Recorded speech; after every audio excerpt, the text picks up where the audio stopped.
15 Minutes of Fame, from the October 1988 cover dated Power of the Atom number 3, is by Roger Stern, Dwayne Turner, and K.S. Wilson. What looks to be a middle-aged white dude with a chip on his shoulder managed to get a golden armor described as looking like a high-tech football player, starts robbing armored cars and such. Despite making off with $500,000, he's sick because his time in the regional news is squeezed by the return of the Atom. Like an Old West gunslinger, Strobe decides to make his name by taking out Ray Palmer, whose identity is now publicly known. Consequently, Palmer and people associated with him are being hounded by a host of hyper-aggressive press. Despite checking into a hotel under an assumed name, the media were banging on Ray's door at 6 in the morning. Later, he has to rescue his old friend and mentor, Professor Alpheus Hyatt, from the same. But who will save the readers from a page and a half of recapping the first 2 issues in some old man's kitchen? On pages 6 through 7, the press gets to Gene and Paul Hoban on the courthouse steps, and it's only then that they even learn Ray was back from the Amazon. You can tell on these pages that the artist is losing interest, because the already middling quality is going to an early Valiant WWF wrestling comics place. It's page 10 and we're still checking in with the CIA spooks who have been surveilling Adam and jerking his chain. Comics like this are the reason the Chromium Age happened. Bland drawings of dull people in plain clothes talking about how they feel about stuff that happened in other bad comics. This is why comic books gave up on secret identities and supporting characters and lifelike subplots in favor of speed lines and Bondian villains with spikes and speedos. We were collectively so tired of comics like these that the only response was to demand hyperstimulation from kinky sexualization and extreme violence. So halfway through the book, the Atom finally gets in a fight with a lameoid named Strobe on a suburban lawn. The dude creates bright light bursts and concussion blasts. The Atom beats him twice, because while he was getting tied up the first time, Strobe blinded everybody with, his thing. Then Atom shrunk to climb into his equipment to disable it. The Atom couldn't just sock a guy named Strobe and be done with it. It had to get extra with Strobe. Oh, and an older middle-aged guy getting a massage watches on TV and plots his own attack against the Mighty Might. To the degree that the artist can do likenesses, which is not up to the standard of early Valiant WWF comics, I guess he vaguely resembles Richard Nixon if you're not wearing your glasses and are a little tipsy. Excited yet? Agent Bailey, an even older late middle-aged white guy with white hair, where he has it at all, gives Ray Palmer a call at Professor Hyatt's house. Making no connection, Ray happily shakes the hand of the CIA creep who's secretly been messing with his life as he's offered a new identity and position within the agency.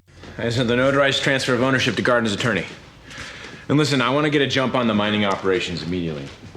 Let me know as soon as the first of the Dwarf Star alloy is extracted.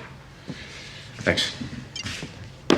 It's March 31st. We're 4 days in. The joke is wearing a little thin, but somehow we still have pals of the Atom. We even added a few. They include Cameron Mitchell, Canoes, Chris Dunford, Chris Lydon, Collected Edition, Dave's Comic Heroes blog, Doc Strange, Eddie from New York City, Green Lantern HG, I'll Be the Light in the Dark, I Was Joe Crawford, Jeffrey Brown, They Them, Keith G. Baker, King Size Comics, Giant Size Fun Podcast, Matt Anderson, MB at PA Easy 64, Prairie Justice, a Greg Saunders Vigilante Podcast, Reverend Odell Abner Dracula, and Tim Price, the Podcrasher. The preceding Atom-related program is a non-profit fan production. Any copyrighted materials contained therein are believed borrowed under fair use with no copyright infringement intended. Please feel free to leave comments either on the Power of the Atom blog or at Rolled Spines Productions WordPress blog. You can also send us Twitter comments through Commander Blanks, my personal account, or through the Rolled Spine Podcast Twitter. Thank you for listening.